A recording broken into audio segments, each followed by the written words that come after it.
What is going on, guys? In today's video I will show you the top 5 best builds in Path of Exile 3.26. So in this guide I will give you a quick overview of each setup, then I will explain what are their pros and cons, then how do their key mechanics work, then what gear and items should you focus on, then also what are their core passive points and much more. If you are looking for any of these builds on the website for their path of building, then click my link in the description.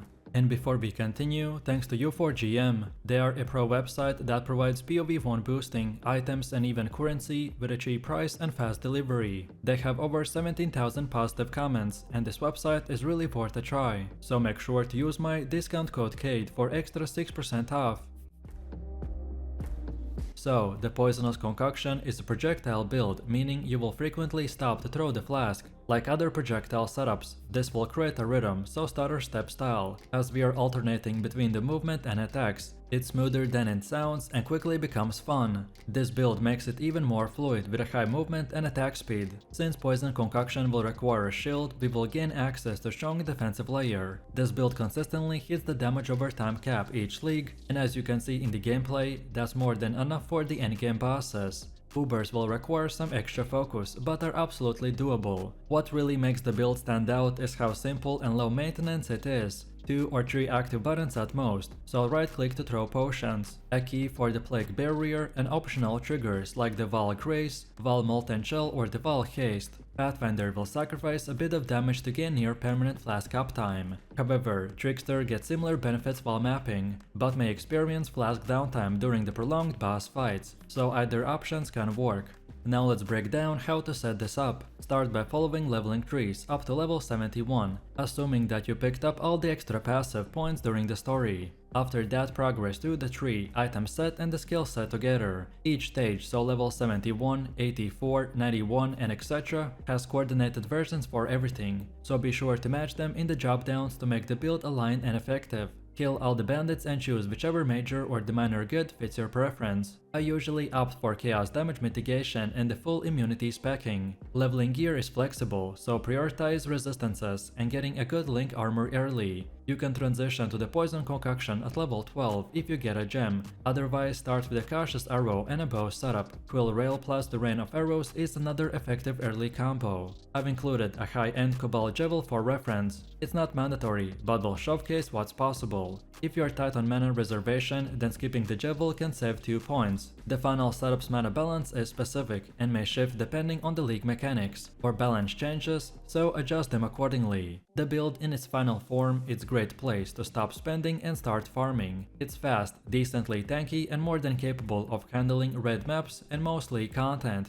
Next up we have our skill tree. These passives are optimized around the Poisonous Concoction ability to amplify unlimited poison stacks, with one caveat discussed later. This makes the stats like increased attack speed, area of effect, and duration incredibly valuable, since the faster and more often you can apply poison, and the longer they last, the more total damage you will deal. Movement speed also plays a major role in the smooth gameplay. We can stack frenzy charges and convert them into affliction charges using our gear, which gives us a huge offensive and defensive benefit. This setup results in sustained damage over time, strong recovery, and a build that feels great to play in all content types. Then next we have our skill gems. Poisonous Concoction is the heart of this build, which is a chaos-based projectile skill that throws explosive flasks, dealing AoE and applying poison. It's highly effective for both clearing and single target damage when supported correctly. Unbound elements will boost the duration and the damage of the poison, making it a very important part. Greater volley and the greater multiple projectiles will help to increase flask coverage and stack poison across the large packs, though they do lower single target damage slightly. For high value boss encounters, you can swap out the GMP for void manipulation,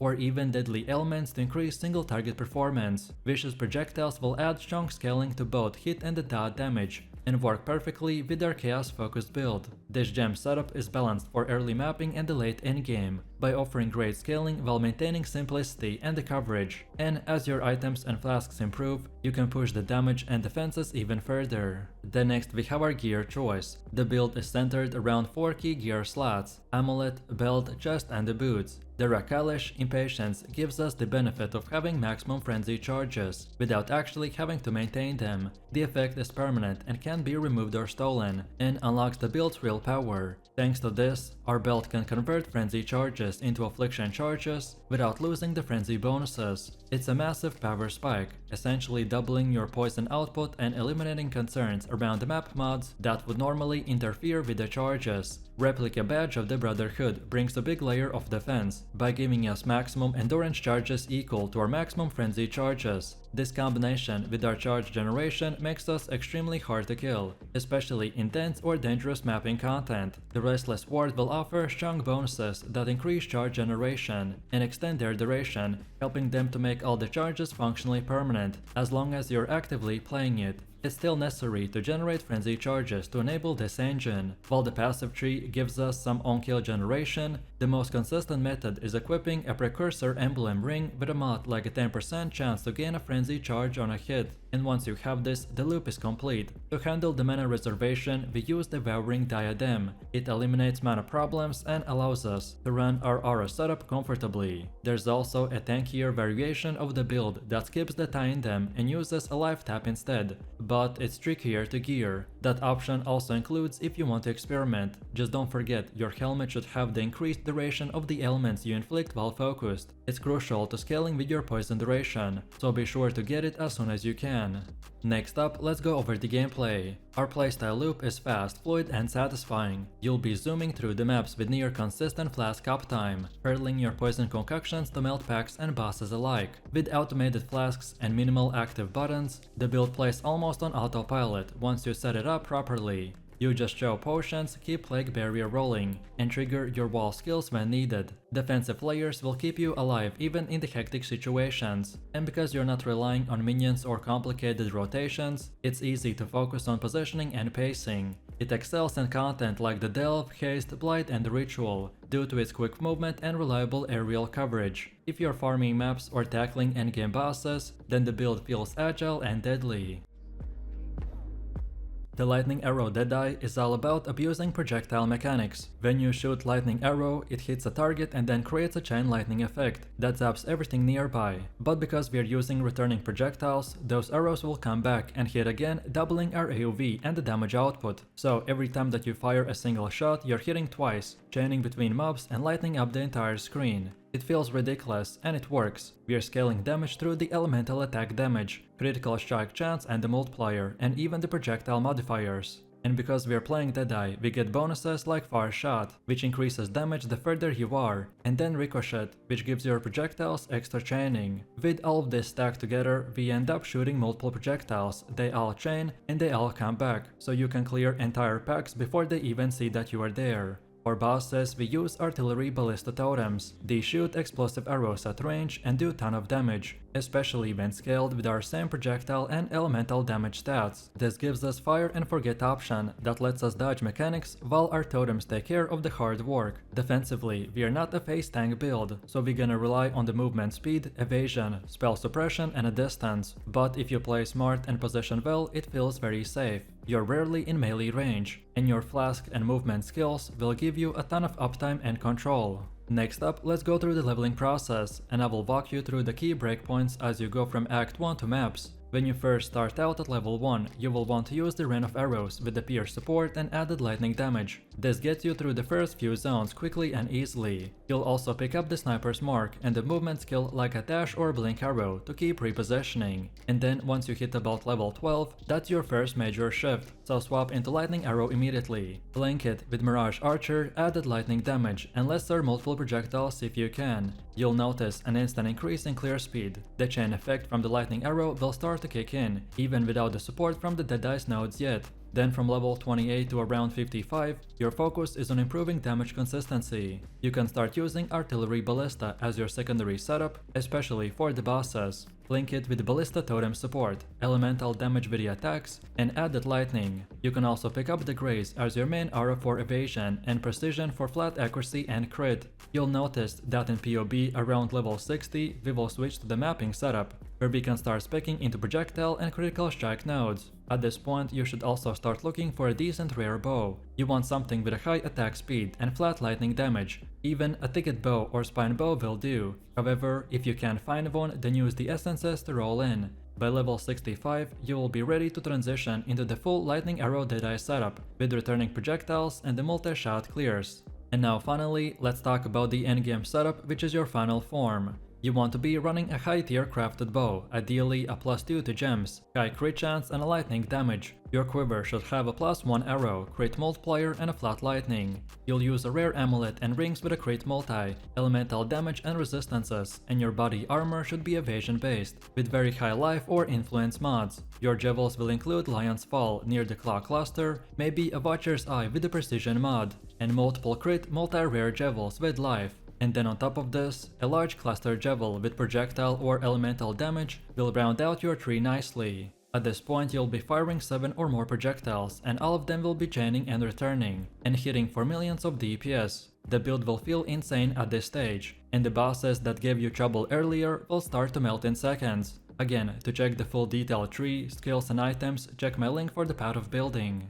And now finally, let's take a look at the gameplay. With the lightning arrow Deadeye, you're not taking hits, you're dodging, repositioning and letting your range and the clear speed do the heavy lifting. The core goal is to stay mobile while unleashing very high impact volleys from a distance. Thanks to the far shot mechanic, the farther away you are, the more damage you can deal. So don't stand on top of the enemies. Always be at mid to max screen distance when possible. In maps, clear speed is extremely fluid. Mirage Archer will help maintain pressure while you're repositioning, so you're always doing damage, even when dodging or looting. Then Herald of Ice, if you're using it, as a great on-kill AoV to speed up the chain explosions. Then when bossing, Artillery Ballista will become your best friend. Drop 2 before or during the fights to keep the consistent damage going. Then manually attack with the Lightning Arrow to layer your damage. Don't forget to cast the Sniper's Mark, it significantly will boost your single target output. If you have Mark on hit gear, just make sure that it's working properly and refreshing during the long fights. Then the Blood Rage should be active at all times. It not only gives you frenzy charges, but also a bit of sustain through the life gain on hit, which becomes crucial when clearing dense maps. Just manage your chaos resistance, so degeneration does not become a liability. Keep up with your flasks at all times, especially the Jade, Quartz and the Diamond. These will provide evasion, pacing and spell suppression, as well as the crit reliability. Don't forget the freeze or bleed immunity on the flask for suffixes or the Jewel corruption. And then finally, your rare defenses are evasion, suppression and positioning, so stay light on your feet. I usually like to fire, then move and then fire again. If you stand still for too long, especially in the red maps, then you will get deleted. So mastering that flow makes the build feel buttery smooth and extremely rewarding to play. This version of the Archmage Vortex build focuses around the Transfigured Frost Blast, specifically the Wind Ripper Blast variant. By removing the cooldown and scaling the skill with a cast speed, this setup will turn you into a spell machine that melts screens with ease. Normal and magic mobs barely will stand a chance, and the real power comes when you stack this with the Vortex of Projection for elite and boss encounters. Vortex explodes from the Frostbolt projectiles instead of being cast on your character, which massively increases your area coverage and letting you safely control the large packs at range. I tested Kitava's Thirst as a trigger, but despite its automatic potential, it lacked defenses and had an awkward projectile behavior that often made it unbearable. Instead, I chose a more consistent and flexible approach that puts the control in your hands. The synergy with the shrine effects is one of the highlights of the build, as once you grab the Echo of Acceleration shrines, your character starts moving and casting so fast that it feels more like playing a flicker shock with spells. This build is highly responsive, mobile and extremely fun to play in a fast-paced environment. Bossing is also solid too. Either way, if you're pushing through Delirium, fighting tanky rares or facing multiple bosses, then overlapping damage over time effects and rapid projectile coverage make sure that nothing stays alive for long.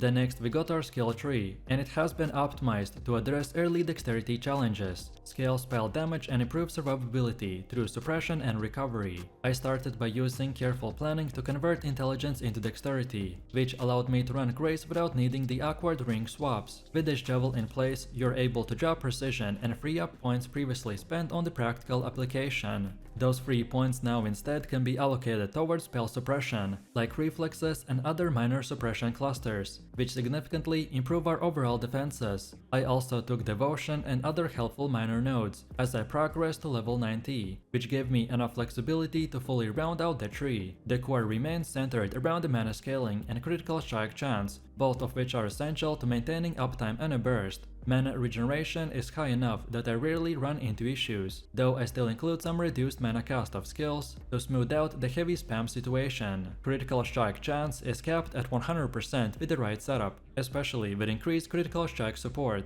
Then cooldown recovery is converted with 14% from belt, though you can bypass this early if you use the Awaken cast on crit gem. And lastly, accuracy is solved by using the hits can be evaded mod, which ensures that we always connect. Next up we have our skill gems. The main link is centered around the Cyclone, which serves as a trigger for our cast on critical strike combo. Vortex of Projection is the core damage spell, and it's linked with increased critical strikes, increased critical damage, and the Archmage to scale both crit and the mana base power. The synergy between these gems make clearing smooth and bossing surprisingly effective. For Frostbolt, we run it inside the Kitava's Thirst, with greater multiple projectiles, Archmage, and Inspiration. This setup enables the projectile to serve as the anchor of the vortex explosions, giving us a massive coverage and a damage layering. Utility skills like the Arcane Cloak are linked with the automation, increase duration, and enhance to provide burst damage and additional defenses. We also use Sigil of the Power, linked with either way increased aerial coverage or the Wrath depending on the needs, and even supported by the Eternal Blessing to fit into the Aura setup. Then Assassin's Mark is auto-applied with the Mark on hit, and the Flame Dash will handle the movement. For Auras, Prism Guardian will support the Zealotry, Determination, and the Vaal Discipline by giving us massive offense, armor, and even recovery. Next up we have gear. Your gear setup is built to support a hybrid cold damage over time and cast speed crit build. You're running dual profane wands, and one which is custom crafted to stack mana regeneration and the spell damage. This lets you maintain uptime in boss fights while also dishing out heavy damage. The centerpiece is unverifiably. It's hard to beat in terms of mana sustain, and with a Mind Drinker Anoint, it adds quality of life through the mana on kill and regen. Your chest is necrotic armor, while your boots and gloves will focus on evasion, spell suppression, and mobility. The Algar Mortis gloves in particular are a huge damage boost whenever enemies are in the chilling ground, which makes them perfect for your vortex setup. Rare rings will provide mana, chaos res, life, and resistances. Then Stygian Vice belt will further support this with a solid roll and room for a powerful hypnotic eye javel. Then the flask setup includes divine life, mana, jade, quartz, and silver, giving you sustain, dodge, pacing, and speed. And then for our jevels, they're top tier,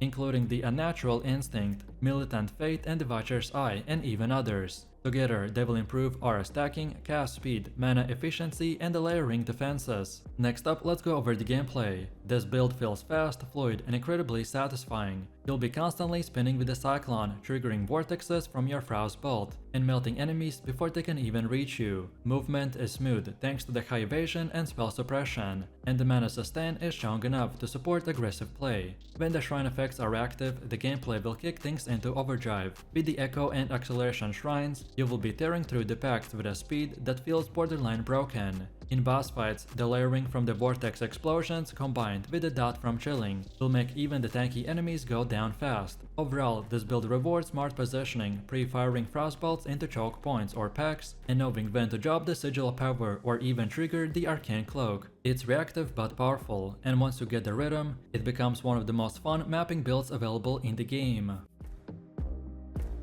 Let's start with an overview, and this version of the Righteous Fire is geared towards being a highly durable mapper by offering excellent clear speed without compromising defenses. And thanks to the explosive effects granted by the Chieftain's Ascendancy, even the tanky rare monsters and map bosses can be wiped out efficiently. One of the early limitations of the setup is recovery, so until you can stack enough maximum fire resistance, your sustain can feel underwhelming. However, once that resistance base is built, recovery can become almost instant. The primary goal is to stack as much fire resistance as possible, while then the Ascendancy will handle the cold and lightning resistance for you. With this setup, you will be speedrunning through the maps, incinerating enemies while taking little damage for yourself. For tougher enemies, casting the punishment and deploying Fire Trap will enhance your single target damage significantly. And don't forget to stand still while fighting the bosses to fully benefit from the effect of the Ramako, the Sun's Light. Overall, this build is incredibly League starter friendly and can scale all the way to the endgame.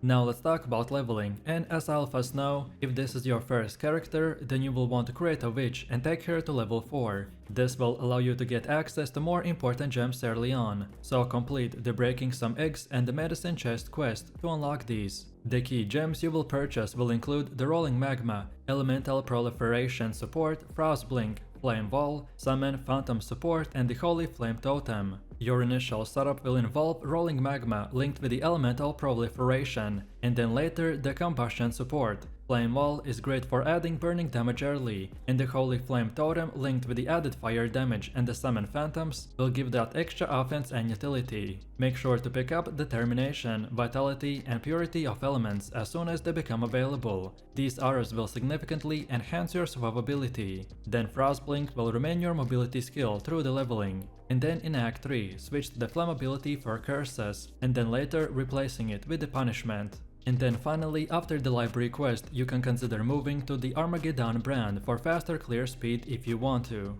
Next up we have the skill tree, and the layout is focused around the high life, fire damage, regeneration and resistances. At around level 90 to 95, the tree pushes heavily into the marauder and the templar areas. With over 250 strength, your fire damage gets a significant boost due to the chieftain scaling. The key nodes will focus on burning damage and the elemental resistance, while the small cluster jewels are used to enhance aura effectiveness, particularly the malevoyance. Armor is also prioritized over evasion or energy shield, by providing the best mitigation for a build that stands in the melee range. Then the block chance and spell blocks are supplemented for further defenses. The tree supports the core idea of the Righteous Fire, which is a build that survives its own burning damage while using the same burn to obliterate enemies in seconds. The core damage scaling of our build is split into a bunch of categories. So first we have maximum life, which directly affects the burning damage. This makes the high life rolls on gear crucial. However, remember that life does not scale your fire trap damage, so modifiers like the fire damage over time multiplier and burning damage are still important to maintain. So pretty much we will have to play this type of balanced game between these both forms of scaling.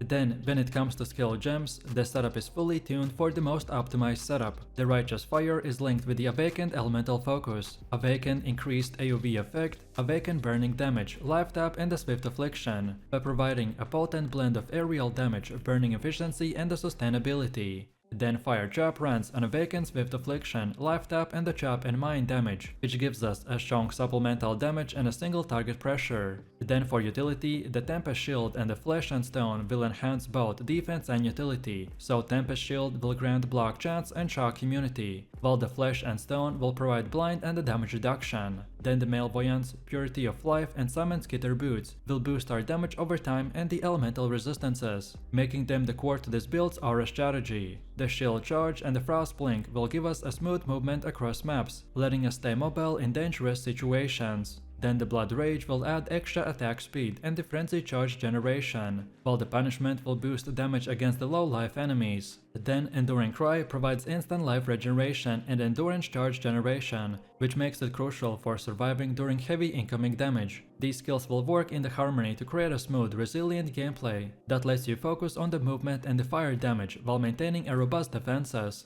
Next we have gear. Your helmet should be a high armor elder base with a burning damage and a concentrated effect support. By using Harvest Reforged Life, it will help with these modifiers, and then later upgrade to the Archdemon Crown for additional gem levels. The amulet we should focus on is life, damage over time multiplier and resistances. Then bases like the turquoise, jade or the marble amulet are useful, depending on your attribute needs. Then Cloak of Flame is your ideal chest piece due to its physical damage mitigation. Alternatives like the lightning coil can work, but require more resistant balancing. For gloves, the pure armor base with a high life regen, which can be up to 21%, are ideal, and they are great for additional chaos resistance and dexterity. Use Exarched Influence to get Ignite Proliferation for clear. Then your boots should have a 30% movement speed, high life and regeneration. Then Annihilation Approach is a strong endgame option. Then belts offer the highest source of flat life regen. Then Immortal Flesh is a great early option, and later you can craft an Elder Stygian Vice. Then ring should cover life, resistances and chaos resistance.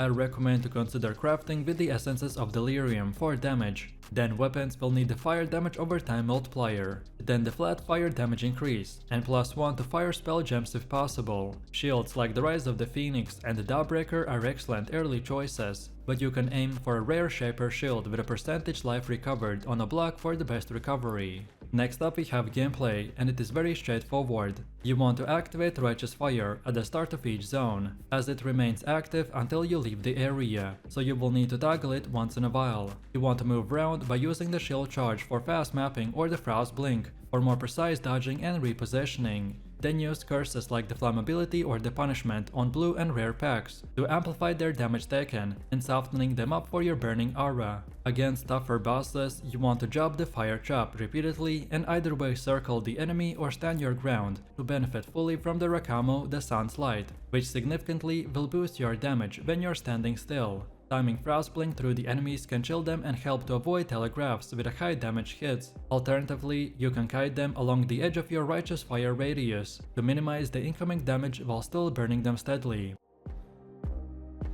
Let's kick things off with an overview of the Volcanic Fissure of the Snaking build. This setup shines with a unique playstyle, focusing on tankiness while delivering very high damage output. The core mechanic revolves around the Warcries, which enhances your slams and creates molten fissures that deal very significant fire damage. As you progress, this build allows you to sustain your defensives through the endurance charges, which provides additional damage reduction. The combination of tankiness and range makes you incredibly versatile in both solo and group play. The build's ability to generate explosive eruptions from the fissures will ensure that you will be dealing with multiple enemies effectively, which makes this perfect for both leveling and the endgame content. Next, let's move over to leveling. From level 1 to 67, you will want to focus on optimizing your gear and skills. Early on, prioritize items that provide physical damage increases and survivability through the life and resistances. As you progress, gear like the Chaos Supremacy will become essential due to its high physical damage and the synergy with the build. For your skill gems, begin with the Thunder and transition into the Volcanic Fissure of the Snaking as soon as you can. Make sure to link your damage skills with the Warcry support gems to maximize your damage output. Additionally, using Life Leech support gem will help you to sustain life during the tough fights. Most of the players will go straight to the path of building, so I won't waste your time explaining basic things. But in short, to follow this build, simply select your current progression path down here. For example, we will take level 38 to 67, so we select that here, then click on the skills, and then select the same 38 to 67 right here.